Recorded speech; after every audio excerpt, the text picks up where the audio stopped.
Ang bahanga yung tumambad sa ilang estudyante sa West Fairview High School.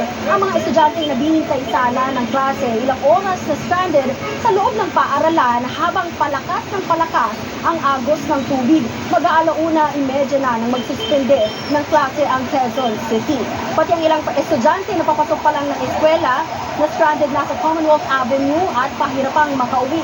Ayon sa mga estudyante, sana raw ay umaga pa lang bago mag-umpisa nga yung klase ay sinuspindi na nga yung klase, lalo't kaninang umaga ay malakas pa rin naman daw yung buhos ng ulan. Ses. Marian, kamusta naman ang sitwasyon sa ibang bahagi ng Quezon City? Yes, pinalilikas na nga rin yung mga residente dun sa ibang natitirang bahagi ng Quezon City. Lalo na't patuloy po tumataas yung level ng tubig. Sa bahagi ito ng Barangay Pulyat, pinasok na ng dumaragasang baha ang isang village. Ang ibang residente napapasok sana sa kanilang trabaho, ilang oras na rin stranded dahil sa baha. Sa kuha ng CCTV dito sa Barangay Katipunan, nagmistulan ng ilog ang ilang kalsada. Ayon sa barangay, hanggang dibdib o umaabot na nga ng 3 talampakang lalim ang tubig sa Lower Manga Street. Inaabisuhan na rin yung mga residente na lumikas, lalo tuloy-tuloy po yung pagtaas ng level ng tubig. Marian, kakamustahin din natin ang daloy ng trapiko dyan sa Commonwealth.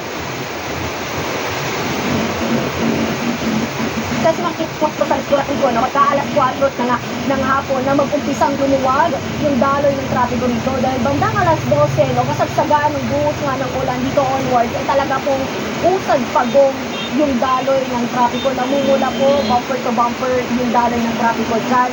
At kaninang alauna nga ng hapon, lampas tungod na yung baha sa bahagi ito ng Commonwealth Avenue. Yung mga jeep na babiyahe ngayong araw na pilitan ng hindi mamasada sa takot na tumirik sa daan. Pero kahit wala pa ang baha, bumper to bumper na nga yung daloy ng mga sasakyan kanina dahil sa walang tigil na pag-ulan. Kanina sa Bukana sa Commonwealth, sa may Turcoa, pahirapan na yung ilang commuter na makahanap ng masasakyan. Mas madali kasi napuno yung mga jeep bago pa tumaas yung baha sa gitnang bahagi ng Commonwealth.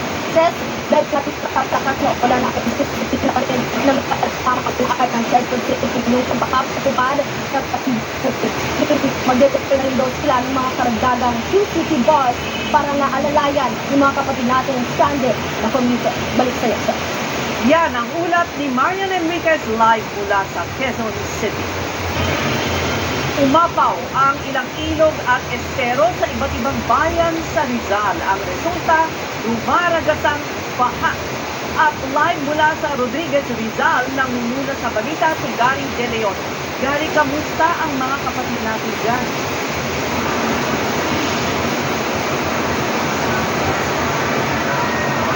Ses, nandito tayo ngayon sa isang evacuation center dito sa lugar ng Burgos. Makita naman ninyo, naka-ready na yung mga kababayan natin. 800 daw ang dinala rito. Kasama yan sa 3 barangay na apektado dito sa Rodriguez Rizal. Dahil sa patuloy na pag-ulan, umapaw na ang Upper Wawa Dam, kaya pinangangambahan ang pagtaas ng level ng tubig sa Marikina River. Pinag-aaralan na rin magpatupad ng forced evacuation sa pinaka-apektadong lugar dito. Gary, may mga residente bang inilikas pa mula naman sa mga binahang lugar?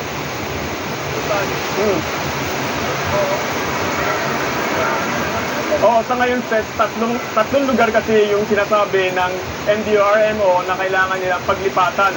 At ito ay forced evacuation na pinaganap nila ng 2 o'clock na ng hapon. Dahil kailangan nilang alisin dahil patuloy na yung pagtaas ng Wawa River. At yung iba naman nakita natin, sumunod naman sa utos ng NDRMO at ng mga lokal na nagkagay ng barangay at LGU. Kaya ngayon ay punuan sa mga paaralan. Seth. Yan ang ulat ni Gary De Leon live mula sa Rodriguez, Rizal. Habagat ang nagpapaulan sa malaking bahagi ng bansa.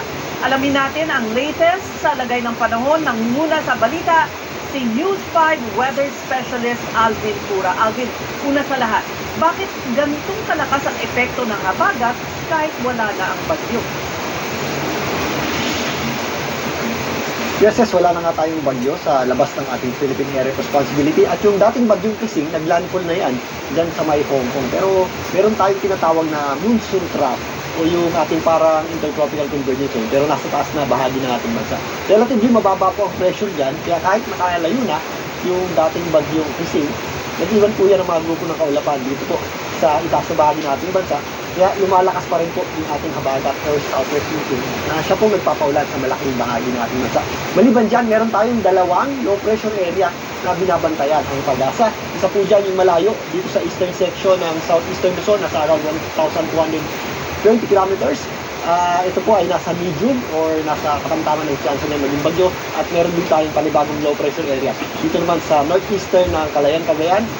Yan po ay nasa around 405 kilometers naman. So galing po yan doon sa ating tinatawag na monsoon trough. Dahil nga mababa ang pressure dito, nagpapalakas po yan o dyan po dumadalo yung ating habagat at tumatawid sa ating bansa. Kaya po tayo nakakaranas ng mga pagulan. Yes? Hanggang kailan kaya, Alvin, magpapaulan itong habagat? O dahil nga meron tayong mga low pressure systems dito sa eastern section ng ating bansa, inaasahan natin na magpapatuloy na magpaulan ng habagat hanggang sa susunod na linggo pa, dahil magpapatuloy na ang epekto nito.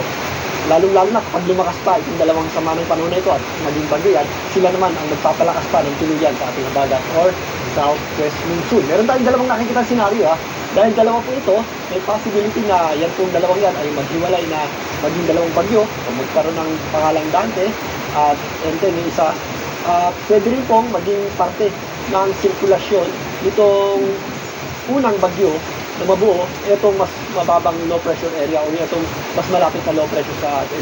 Magkakaroon po yung tinatawag natin malang monsoon gyre na setup o isang malawak na sirkulasyon na kung saan yan po ang hila ng habagat or southwest monsoon. Kaya nakikita natin na in the next few days, halos magpapatuloy po ang epekto at magpapaulan ng habagat sa malaking bahagi natin bansa, particularly sa western section ito. Kasama rin po dyan ang Metro Manila. Yes?